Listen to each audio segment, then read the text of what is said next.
이번 시간부터 저와 공부할 과목은 간호윤리와 법입니다.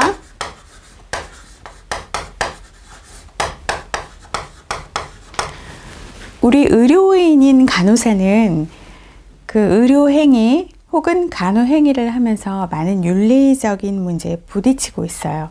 근데 그 윤리적인 문제가 이 법적인 측면하고 어떻게 관련성이 있고 어떤 그 해결책으로 나가는지에 대해서 간호사들은 법에 대해서 잘 모르고 있거든요. 근데 법 위에서 잠자고 있는 자는 법의 혜택을 받지 못합니다. 그렇기 때문에 이 법적 문제와 윤리적인 문제는 함께 안고 가야 할 우리들의 숙제예요. 그래서 오늘부터는 법적 문제, 그 다음에 윤리적인 문제를 큰 틀로 해서 또 세부적으로 해서 공부해 보도록 하겠습니다. 우리 그 독학사 시험 문제에 있어서 그 간호윤리하고 법은 좀 어렵고 난해한 부분이 좀 있거든요. 한 30%가 포함이 돼요.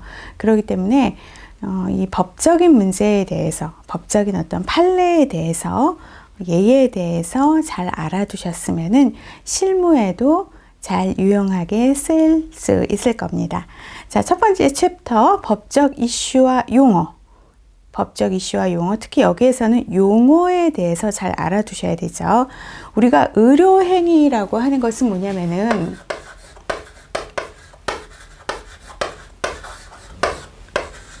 법적으로 의료행위의 뜻, 사회적으로 승인이 되어 있어야 돼요. 사회적으로 승인이 되어 있는 어떤 질병의 치료, 예방, 그 다음에 뭐 여러 가지 다른 행위도 있죠. 그래서 여기에서 핵심이 되는 것은 사회적으로 승인. 우리 사회적으로 승인이 안 되는 여러 가지 요법이 많이 있죠. 그쵸? 근데 이제 어쨌든 이게 사회적으로 승인이 된다라는 것은 여러 가지 임상시험을 거쳐서 그 다음에 과학적인 어떤 그 방법이 근거가 되어야 된다라는 뜻입니다. 그래서 이게 바로 의료행위의 개념이에요. 치료나 예방 등의 어떤 행위를 핵심적 요소로 하고 있는 것. 넓은 의미로 봤을 때, 이거는 이제 좁은 의미고, 넓은 의미로 봤을 때는 의료 종사자들의 직무상의 행위죠. 직무상의 행위를 의료행위라고 합니다. 그러면 우리 그 의료인, 그쵸? 의사, 간호사, 치과의사, 조산사, 그 다음에 5 분야에 있는 그 의료인, 한의사, 이렇게 해갖고 의사하고, 큰 틀로 보면 의사하고 간호사가 법적으로 의료인이에요. 물론 약사는 의료인은 아니지만은 어쨌든 의료에 종사하고 있는 각종 직능의 전문인 중에 하나이죠. 약사 같은 경우에. 이런 의료 종사자도 그 어떤 그 행위에 같이 포함되어 있기 때문에 거기는 이제 약사법에 근거를 하고 있죠. 어쨌든 우리가 의료법에 근거하고 있는 의료행위는 이것을 잘못 행위를 하거나 아니면 불이행위를 했을 경우에는 법에 저촉되는 어떤 행위를 했을 경우에 법에 의해서 어떤 그 심판을 받습니다. 자, 그래서 우리 거기 그 정의 4번에 별표를 치시고요. 의료법에서 규제하고 있는, 즉 의료법이 근거가 되고 있는 의료행위는 첫 번째, 전문적 지식을 바탕으로 한다라는 거. 전문적 지식. 일반의 지식이 아닌 전문적 지식이에요. 일반적 통상의 지식이 아닌 전문적 지식을 기초로 하고, 그 다음에 경험과 기능. 경험이 중요하죠. 그쵸? 그래서 경험이 굉장히 중요해요. 경험과 기능 혹은 기술로서 질병의 예방과 혹은 치료, 큰 틀로 나눴을 때 질병의 예방과 치료 등을 하는 것으로, 여기에서는 여러 가지 이제 어떤 기술이 들어가요. 문진, 타진, 촉진, 뭐 여러 가지 또 청진, 그 다음에 또 검사가 들어가죠. 그쵸? 각종 검사 등에 의한 어떤 질병의 그것으로 인해서 진단이 나오면은 뭐 주사, 투약, 또 뭐 약물을 뭐 도포한다거나 아니면은 수술, 치료, 또 재활 등의 예후적 치료, 그런 여러 가지 공중위생 등을 위한 처치, 모든 것을 다 포함하는 것이 바로 의료행위입니다. 그래서 다음 중 만약에 의료행위가 아닌 것은 하면은 선생님들이 고르셔야 되는데, 여기에 뭐가 다 들어가냐면 예방치료 들어가고요. 그 다음에 진단, 주사, 투약, 약물의 도포, 수술 및 치료, 재활 등의 예후적 치료, 질병의 예방도 들어가고 공중위생을 위한 처치도 들어간다라는 거, 의료행위가 다 같이 들어가요. 그 대신 전문적 지식을 기초로 해서 경험과 기능과 이거를 이제 이 경험과 기능을 이용을 한다는 거죠. 그래서 예방과, 큰 틀에서는 이제 예방과 치료를 한다는 거예요. 그래서 우리가 보면은 진단을 내릴 때 보면은 여러 가지 어떤 건강력, 그 다음에 시진문진, 뭐 청진, 그 다음에 검사, 그쵸? 검사, 피검사, 뭐 혈액검사부터 시작해서 요즘엔 CT, 펫, MRI 여러 가지가 있잖아요. 물론 뭐 엑스레이, 3D, 뭐 CT 뭐 여러 가지가 이제 들어가죠. 그래서 그런 어떤 과학적 검사의 결과를 종합적으로 이용해서 과학적 검사 결과를 종합적으로 이용해서 진단을 내려요. 진단이라고 하는 것은 과학적 검사를 결과로 한다라는 거. 자, 그래서 여기에는 이제 또 치료, 이게 이제 진단의 의미면은 진단을 기준으로 해서 치료도 하나의, 이게 큰 틀에서 의료행위라고 했죠. 그러면 치료에는 뭐가 들어가냐? 주사, 투약, 수술, 또 방사선, 여기서 방사선은 뭐예요? 방사선 조사적, 치료적 의미에서 방사선을 쬐는 거, 그죠? 방사선 요법 하는 거 있잖아요. 그 다음에 투약, 또 마취, 간호를 포함한다라는 거. 자, 그렇다면은 이 의료행위가 요즘은 어디까지 변환이 되냐면, 어디까지 전환이 되고, 어디까지 발전을 했냐면은, 그 인공수술 여러 가지 있죠. 그쵸? 뭐 수정, 대리모, 이런 거는 나중에 생명윤리하고 직결되는 문제죠. 생명윤리하고 직결되는 문제. 그 다음에 또 뭐가 있냐면 이제 성전환 수술. 그쵸? 돈만 있으면 다 뭐든지 다 되는 세상. 성전환 수술. 그 다음에 뭐 어떤 장기 이식 같은 경우. 자, 장기 이식. 여기까지 의료행위가 포함돼서 굉장히 복잡하고 다양하게 윤리적인 문제가 확대되었다는 거, 법적인 문제도 확대되었다는 거를 이 개념을 이해하시기를 바랍니다. 자, 그렇다면 이게 이제 의료행위라면 의료행위의 특성. 자, 특성을 한번 살펴봅시다. 특성은 첫 번째가 예측 불가능성.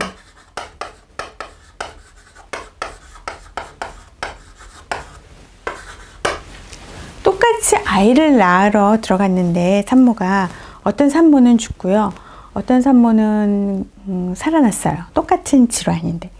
질환이라기보다는 이제 우리가 산모를 제가 이제 예를 듣는데, 산모 같은 경우에는 임신 중독증이 있잖아요. 그쵸? 임신 중독증 때문에 수술을 받았는데 한 분은 사셨고 한 분은 수술 중에 돌아가셨어요. 자, 똑같은 질환인데, 그리고 똑같은 어떤 거의 비슷한 그 치료법으로 접근을 했겠죠. 접근을 했지만, 이거는 의학적인 특이성이 어떤 개인차에 영향을 미친다는 거예요. 신체적인 개인차.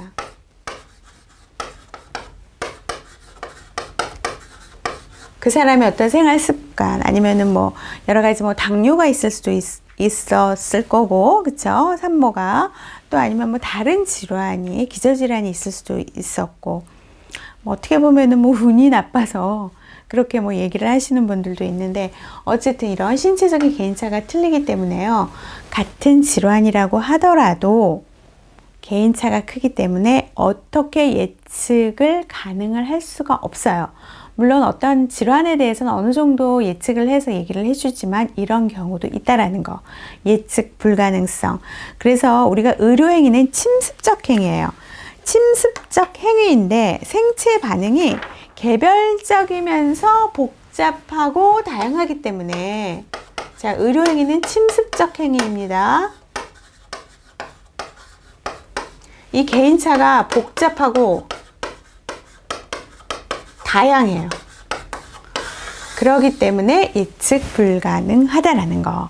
그 다음에 따라서 환자가 어떤 개인 모두에게, 환자 개인 모두에게 모든 치료가 획일적으로 할 수는 없어요. 획일적으로. 물론, 이런 만약에 폐렴이다. 그러면 폐렴 치료에 대해서 할 수 있지만, 폐렴이 좀 강화가 돼갖고, 그게 악화가 돼서, 만약에 폐혈증이 된다면, 어떤 사람은 폐혈증이 되고, 어떤 사람은 폐혈증을 이기고, 그거는 개인차가 너무 복잡하고 다양하기 때문에 신체적인 구조와 기능이 그래서 그걸 갖다가 획일적으로 적용할 수 없다라는 거. 왜? 예측 불가능성 때문에. 그 다음에 두 번째가 이제 위험 내포성이 있죠. 모든 의료행위는 우리 보면은 주사 맞고 투약 맞고 시술하고 수술하고 모든 것들이 다 뭐예요? 침습적 행위라는 거예요. 침습적 행위. 그래서 부작용과 합병증을 유발할 수 있다라는 거. 세 번째는 재량성이 있다. 왜? 환자가 개인적인 특성과 어떤 기능 때문에 의사마다 어떤 미묘한 차이가 의사의 어떤 치료 방법이요. 미묘한 차이에 따라서 환자가 나을 수도 있고, 그쵸? 여러 가지 방법을 또 동원을 할 수가 있기 때문에 의사의 재량성을 인정을 어느 정도 해준다라는 거. 그 다음에 이제 비공개성. 특별한 경우를 제외하고는 의료행위는 다 뭐예요? 비밀 유지 원칙이 일어나죠. 그래서 이거는 이제 비공개성이기 때문에 일반인이 모두 파악하거나 이해하기가 또 쉽지가 않아요. 전문적인 전문성도 있기 때문에. 그래서 이런 것 때문에 의료행위에 대한 법적 추궁을 할 때, 의료 분쟁을 할 때 이것 때문에, 왜냐하면 전문적인 것이니까 또 비공개적일 수밖에 없죠. 그래서 법적 추궁을 할 때 일반인들한테 좀 불리할 수가 있다라는 거. 자, 요거는 중요해요. 예측 불가능성, 위험 내포성, 그 다음에 재량성, 비공개성, 요거는 알아두시고요. 자, 그렇다면은 이제 그 다음에 이제 들어가야 할 게 뭐냐면은 이런 어떤 침습적 행위 때문에 의료행위가 까딱 잘못해서 만약에 환자한테 어떤 신체적, 정서적 혹은 정신적인 또는 정신적인 어떤 위해를 가했을 경우에 보면은 의료 분쟁이 일어날 수 있다라는 거예요. 누구에게나 의료 분쟁에 휘말릴 수가 있어요. 의료인들 같은 경우에 특히 우리 간호사들 같은 경우에는 환자를 24시간 옆에서 돌보는 상황이기 때문에 여기에 대해서 충분히 법과 관련돼 있는 의료행위는 법적으로 관련돼 있는 거고, 저쪽 의료 소비자들이 그거에 대해서 만족하지 못했을 경우에 혹은 불이익을 당했을 경우에 우리한테 어떤 의료 소송을 그거를 제기할 수 있다는 거를 염두를 해 두셔야 됩니다. 자, 의료 분쟁이라고 하는 용어는 뭐냐면은 의료 행위로 인하여, 의료 행위가 들어가요. 그래서 의료 행위로 인해서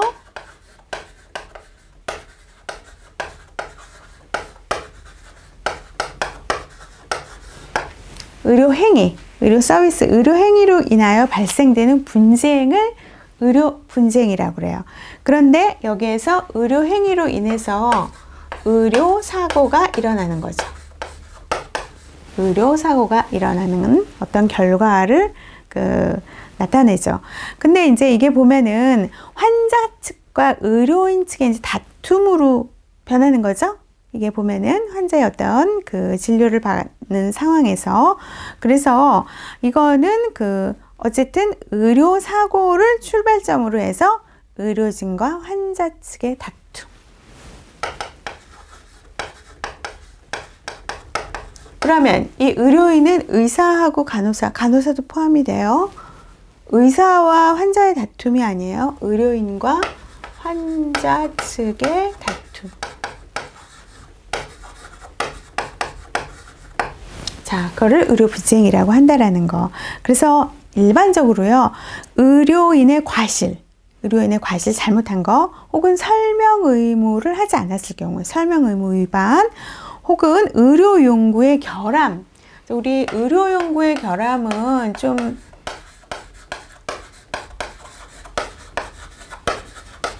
생소할 수가 있어요. 의료 용구가 만약에 석션을 하려고 하는데 석션이 망가졌거나, 아니면은 우리가 CPR 하다가, 그쵸? 여러 가지 어떤 기구를 사용을 해야 되는데, 석션이라든가 뭐 아니면은 어떤 다른 기구를 사용을 해야 되는데, 심폐소생술 할 때 제세동기가 충전이 안 돼 있거나 그럴 경우에, 그것도 하나의 뭐예요? 의료 분쟁의 씨앗이 될 수 있다는 거예요. 그러니까 우리가 물품을 언제든지 어떻게 해야 돼요? 확인을 해야 돼요. 작동이 제대로 되는지 안 되는지 확인을 하는 거. 물품이 제대로 있는가도 중요하지만 물품이 제대로 작동이 되는지 안 되는지도 수시로 확인을 해야 됩니다. 그래서 의료 과오로 판결이 나면은 과실로 인해서 발생한 사고에 대해서 손해배상 책임을 져요. 누가 손해배상 책임을 지는 거예요? 의료인 혹은 병원이. 그래서 대학병원 같은 경우에는 한 해 의료사고로 평균 10억 정도를 소요한다고 합니다. 자, 의료 분쟁의 증가 요인을 한번 봅시다. 왜 이렇게 의료 분쟁이 증가하는지. 예전에도 있었지만 요즘은 굉장히 많이 의료 분쟁이 증가가 돼서 아예 그 의료 분야 소송, 의료 소송 그 전담 분야를 맡은 그 변호사들도 많이 있고, 의사나 간호사들이 공부를 해서, 법적인 공부를 해서 그런 쪽으로 이제 나가는 경우도 이제 많이 있죠. 그래서 큰 틀을 한 몇 가지를 알아보면은 의료 분쟁의 그 원인 한번 알아봅시다. 의료 수혜의 확대.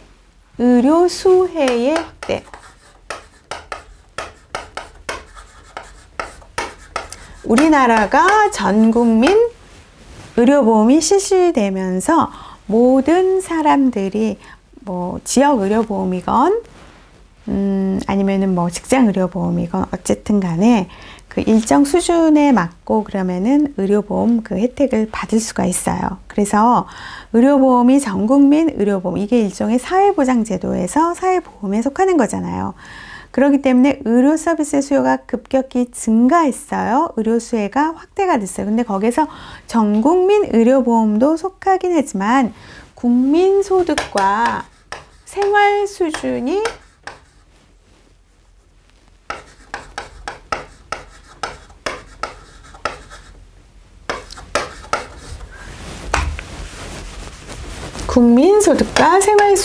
향상이 됐다는 거.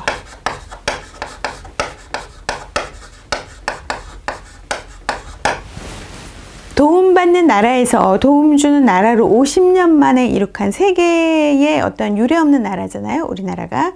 그래서 어쨌든 국민소득과 그 생활 수준의 향상으로 인해서 건강에 대한 관심이 굉장히 많이 늘어났다는 거예요. 이제는 의식주, 그 다음에 뭐예요? 건강이잖아요. 건강에 대한 관심이 늘어났다라는 거. 그렇기 때문에 이런 것 때문에 의료 수요가 폭발적으로 증가함에 따라서 의료 분쟁도 거기에 따라서 비례적으로 늘어났다라는 거. 그 다음 두 번째, 국민 권리의 신장. 우리가 헌법에 건강권이라고 있어요. 건강권. 모든 국민은 어떤 조건과 상관없이 최적의 건강을 누릴 어떤 권리가 갖고 있다라는 건강권이 있어요. 그래서 어쨌든 국민소득 생활수준 향상하고 국민권리 신장하고 같이 연결을 할 수가 있죠. 그렇기 때문에 이제는 의료인과 의료 권력이 없어졌어요. 의료인과 의료 서비스 공급자와 의료 서비스 수혜자가 수평적 관계를 이루게 됐다라는 거. 수평적 관계를 이루게 되었다라는 거. 그래서 보면은 여기에서 국민 권리가 신장이 되니까 어때요? 국민들이 자신의 어떤 권리를 요구하게 되는 거죠. 권리를 요구하게 되니까 소송까지 갈 수 있다라는 거. 자, 그 다음에 의료인과 환자 간의 신뢰관계가 상실.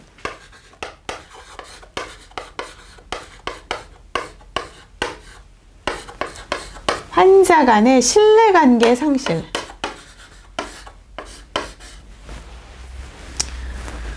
이게 되면 이게 가장 큰 거예요. 보면은 의료 분쟁의 원인 중에서 일단은 그 환자들이 의료인들을 잘 못 믿어요. 왜? 너무 많이 알고 있으니까. 인터넷 뒤지거나 뭐 뒤지면 다 나오잖아요. 그쵸? 너무 잘 설명을 해주고 있고 또 그거에 대해서 모든 어떤 정보가 넘쳐나 있기 때문에 의사만을 다 못 믿어요. 그래서 이런 것 때문에 어떤 신뢰, 라포 관계가 상실이 되니까 상호 긴밀한 신뢰 관계가 없어짐으로 해서 어떻게 될까요? 집단화된 의료팀은 의료팀대로, 환자는 환자대로 어떻게 의가사 모임 뭐 이런 식으로 해갖고 집단화돼 갖고 서로 권리를 찾으려고 애를 쓰고 의료인은 방어 진료를 할 수밖에 없는 거죠. 방어 진료. 그래서 보면은 여기에 이제 이렇게 될 이유 중에 하나가 의료인이 전문직으로서 환자들, 의료 서비스 그 소비자들이 보는 입장에서는 무한 신뢰하고 그랬는데 지금은 대형 병원이 되면서, 그쵸? 병원이 비영리 조직인데 굉장히 영리화를 추구하고 있고 돈 되는 환자만 받아들이고 있잖아요. 그쵸? 돈 되는 환자만 받아들이고 있는 그런 어떤 그런 상황에서 많이 의료인에 대한 어떤 신뢰도가 상당히 급격히 내려갔어요. 내 돈 주고 내가 내는데 여기 돈만, 왜 이렇게 돈이 많이 들고 검사만 하고 그랬는데 치료는 안 해주고 그런 어떤 불신이 상당히 많이 생겨났죠. 예전에 비해서. 자, 그 다음에 의료인의 의료 법리에 대한 부재가 네 번째 이유예요. 의료인의 누구? 이 의료인들이 4번 여기다 씁시다.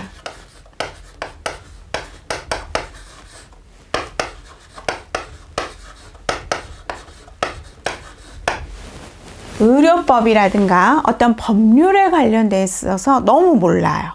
의료인들이. 자신들의 의료 행위가 법적인 행위이고 굉장히 중요한 행위라는 거에 대해서, 물론 이제 사람의 생명과 관련돼 있으니까 상당히 중요하죠. 근데 이게 법적으로 관련돼 있다라는 거를 많이 모르는 경우가 있어요. 그래서 법률 지식이 굉장히 부족하다는 거예요.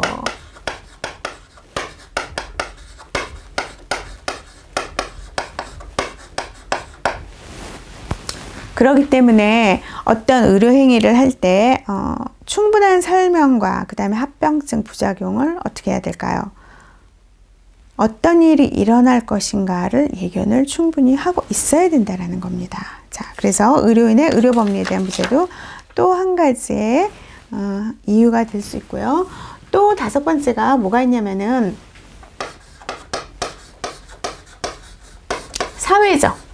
사회적 보장제도가 없다는 것. 여기서 말하는 사회적 보장제도라고 하는 건 뭐냐면 건강보험이나 의료급여, 뭐 어떤 노인요양, 장기요양보험 그거를 말하는 게 아니라요.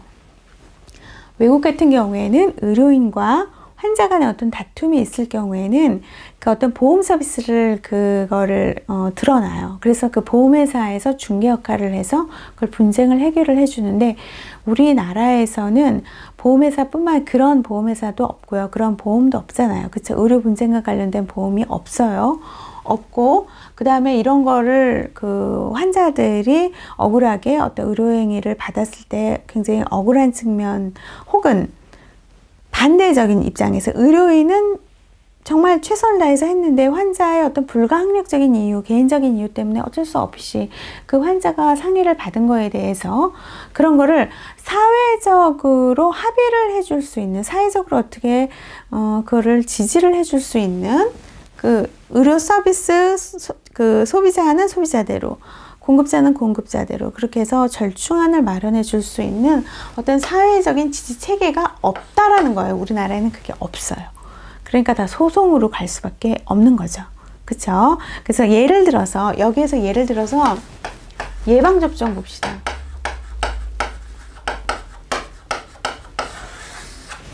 예방접종은 뭐 여러 가지 예방접종이 많죠. 백신이죠. 백신은 뭐예요? 이거는 항원이에요. 항원. 안티젠 이물질이 약독화된 안티젠 이물질이 들어가서 물론 좀 강한 것도 있죠. 예방접종에서 보면 홍역 같은 경우에는 이제 예를 들면 이제 생균, DPT도 마찬가지죠. 근데 예방접종을 했는데 죽었어요. 그럴 경우에는 어떻게 하란 말이에요. 그쵸? 그런 거에 대한 어떤 손해배상이라든가 그런 거는 어떤 그 병원 측 책임이나 의료인의 책임보다는 사회적으로 보장을 해줄 수 있는 그런 사회적 지지 체계가 있어야 된다라는 거. 근데 그렇게 안 되니까 만약에 예방접종 때문에 어떤 애가 이제 만약에 죽었다. 그러면은 의료인한테 그 병원한테 손해배상 청구를 할 수밖에 없어요. 자, 그래서 우리 교재를 보면은 의료 분쟁의 공급자 측 요인, 소비자 측 요인, 사회제도적 요인이 있어요. 그거를 좀 잘 보셔야 돼요. 거기다 별표를 쳐 놓으세요. 별표를 쳐 놓으시고요. 자, 공급자 측 요인이라는 건 뭐예요? 이거는 의료인의 과실, 그쵸? 의료인의 과실, 소비자 측 요인은 어떤 환자 측의 과실이고 사회제도적 요인은 사회제도적 요인이 그만큼 사회적 지지체계가 없어서 의료 분쟁이 생겨난다는 거잖아요. 그래서 공급자 측 요인을 보면은요. 자, 의료 수요가 양적으로 증가했어요. 그 다음에 의료기관 경쟁화에 따른 의료진의 윤리의식이 약화됐다. 자, 그거 중요해요. 의료기관 경쟁화. 우리나라가 의료 서비스가 상당히 높아요. 그거는 서로 어떻게 잘하려고 하는 경쟁 심리가 작용해서 서비스가 올라간 것도 있지만 어때요? 비급여가 너무 남발되고 있는 것도 있죠. 그렇죠? 우리는 적정 의료를 원하는데 최고의 수준을 또 해주고 최고로 돈을 받으려고 하죠. 그래서 이런 것 때문에 의료기관이 경쟁이 돼서 서로 돈 벌려고 하는 돈벌이. 경쟁이 올라가면서 윤리가 약화될 수밖에 없는 거.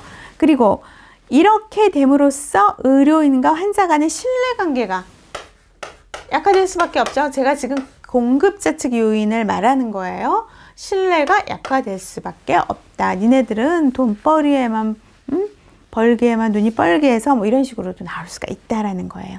그 다음에 의료인의 법률 지식. 법률 지식은 공급자 측 요인이죠. 그리고 의료기술과 의약품에 대한 부작용과 위험의 증가. 의약품이 굉장히 많이 쏟아져 나오고 있어요. 의약품의 부작용.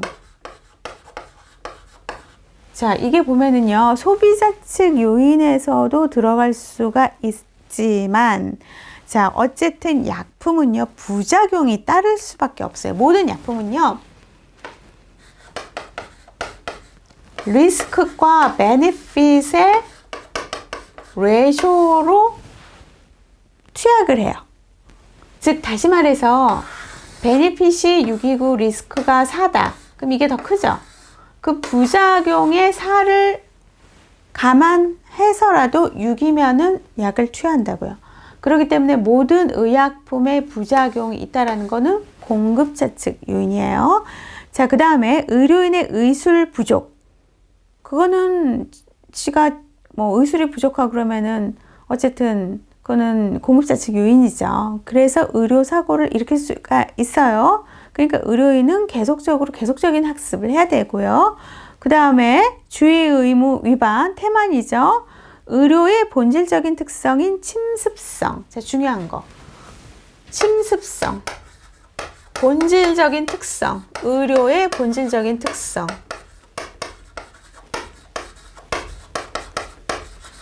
이게 바로 공급자 측 요인이라는 거예요. 소비자 측 요인이 아니에요. 헷갈릴 수가 있으니까 치시고 별표 치시고 의료 행위 본질 자체가 특성이 바로 인체를 침습하는 행위이다. 그렇기 때문에 의료 분쟁이 일어날 수밖에 없다. 그렇다면 그 수혜를 받는 소비자 측 요인, 환자 측 요인을 보면은 의료 본질에 관한 이해 부족. 자, 의료인은 법률 지식이 부족한 거고 소비자 측 요인은 이해가 부족한 거고 그러면서 국민의 권리의식은 신장이 됐고요. 또 의료 정보의 확산이에요. 그렇다면 첫 번째 의료 본질에 대한 이해가 부족하거나 아니면 의료 정보가 너무 확산이 됐어요. 두 가지가 양립이 된다는 거죠. 그 다음에 경제적 보상 심리가 증가됐다는 거. 내가 어떤 신체적, 정신적으로 어떤 상해를 입었다면은 그거에 대한 보상.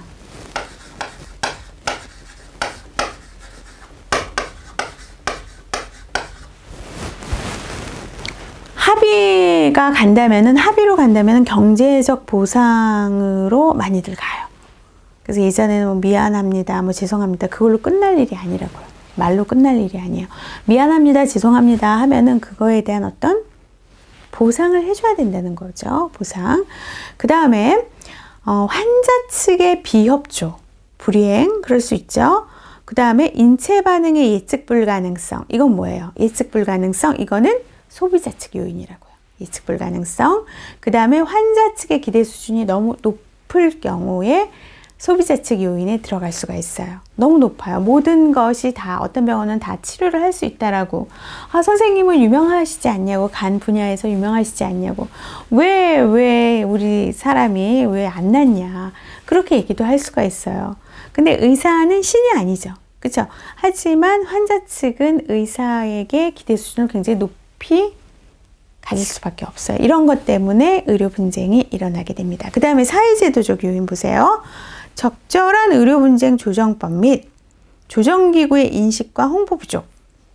우리는 소비자 보호원에서 의료 분쟁을 다루고 있어요. 그런 거에 대해서 잘 모르죠. 그렇죠? 그 다음에 의료사고에 대한 사회적 보상제도가 결여되어 있다라는 거.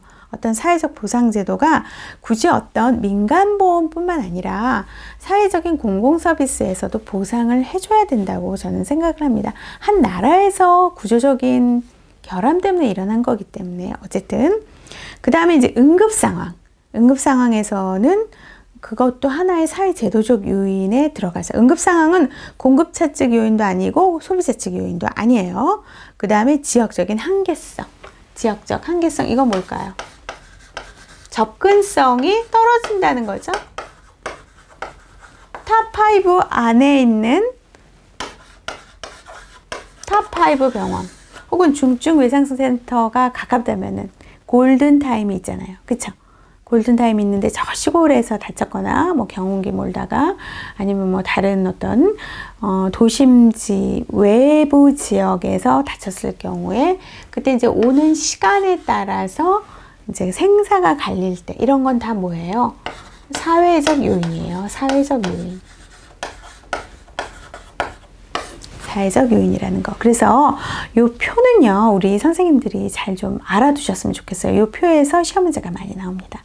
자, 그렇다면은 의료가호 소송은 어떤 특성을 갖고 있나 한번 알아봅시다. 의료가호의 특성, 의료가호.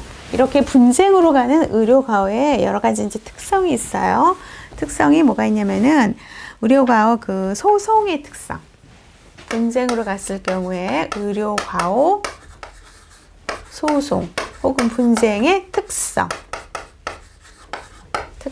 어떤 특성이 있냐 보면은 자 법관의 판단이 굉장히 어려워요. 만약에 이 법관이 의료를 만약에 학부에서 배우고 그 다음에 법이라든가 어떤 법학을 따로 공부를 해서 법관이 되었다면은 괜찮지만은 알겠지만은 그렇지가 않잖아요. 그렇지 않은 분들이 대부분이고 의료의 전문성과 일반인들은 모르잖아요. 의학을 전공한 사람 아닌다면 모르잖아요. 의료의 전문성과 어떻게 했다라는 거에 대해서 다 알리지는 않아요. 일일이 다 뭐 어떤 수처를 어떤 방법으로 했고 어떻게 꼬맸고 뭐 그런 걸 다 알리지 않잖아요. 어떤 수술을 해서 어떻게 경과가 이렇게 진행 중입니다라고만 알고 있지. 그쵸? 그래서 이런 것 때문에 의료 전문성과 어떤 비공개성으로 인해서 법관이 판단이 어려워요.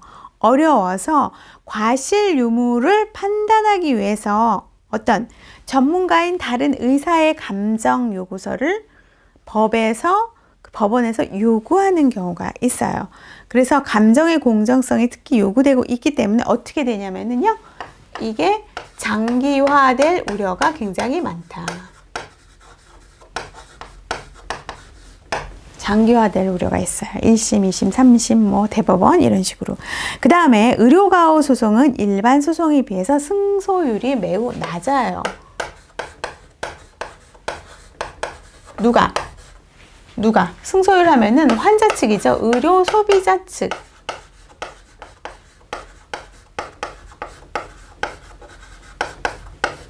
승소율이 굉장히 낮다라는 거. 그래서 왜냐하면은 어떤 그 과실의 입증을 대부분 환자 측에서 이거를 어떻게 입증을 해야 돼요. 환자 측에서 입증을 해야 돼요. 과실이 있었다라는 것을 입증을 해야 되는데 환자 측, 보호자 측은 의료의 전문적인 어떤 지식이 없잖아요. 그렇기 때문에 이것을 입증하기 곤란하고 만약에 그 어떤 그 변호사를 선임하게 되려면은 변호사 비용도 만만치가 않죠. 그쵸? 변호사 선임하려면. 자, 그 다음에 의료가호에 대해서 어떤 그 법적 쟁점 측면에서 봤을 때는 의료인에 대한 위협 수단으로 이용하는 경우가 상당히 많기 때문에 위협 수단으로 이용하는 경우가 상당히 많기 때문에 환자 측에서 대부분 소송을 하지 않고 이제 합의나 화해를 유도하는 경우가 많아요.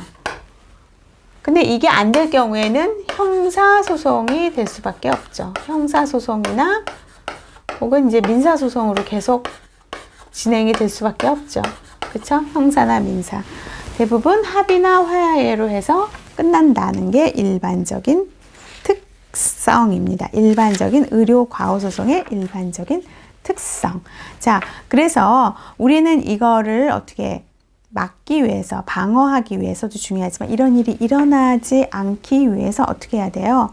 주의 의무나 혹은 기초적인 어떤 의료기술, 그거는 물론이거니와 우리 보면은 의료기구 장비가 상당히 많이 점점 그 특화되면서 전문화되고 있어요. 그거에 대한 계속적으로 의료기구를 어떻게 사용해야 하는지 그 어떤 사용 방법도 알아야 되고 계속적으로 그 질환에 대해서 질환을 치료하는 거에 대해서 계속적인 학습이 중요하다는 겁니다. 그렇다면 의료 분쟁과 간호사의 업무에 있어서는 어떻게 해결을 해야 될까요? 대부분 의료사고가 발생하면 민형사상의 책임을 의사한테 많이 어떻게 한정해서 파악함이 일반화되어 있지만 지금 보면은 병원이 대형화되고 전문화되어 있고 또 의료에 참여하는 각각의 종사자들은요 어떻게 되어 있을까요? 자, 간호사들, 특히 간호사들 같은 경우에는 법원에서 어떻게 독립성을 요구하고 간호사들은 자율성을 요구하죠. 그렇기 때문에 니네가 전문직이라면서 전문직은 이런 독립성을 요구하는 측면에서 너희들이 어떤 전문직인데 의사의 종속적인 관계로만 볼 수 없다라고 하기 때문에 어떤 책임성과 한계성 측면에서 과실이 있다라고 증명이 되면은요, 간호사도 어떻게 의료소송을 당할 수가 있고요. 의료소송에서 환자 측이 이길 수 있다라는 것을 명심을 하셔야 돼요. 아셨죠? 예전에는요, 의사들이 대부분 많이 책임을 졌어요. 하지만 의료행위가 물론 구체적인 것도 있고 독립적인 업무도 있지만 간호사의 업무 자체가 자율성을 요구하는 측면도 있고요. 또 하나 뭐가 있냐면은 의사 일일지 간호사 일일지 애매모호한 경우도 있어요.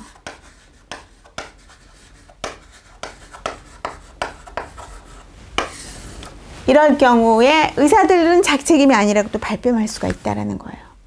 자, 그래서 이제 간호 기록이 굉장히 이제 중요한 거죠. 자, 여기까지 강의를 하겠습니다.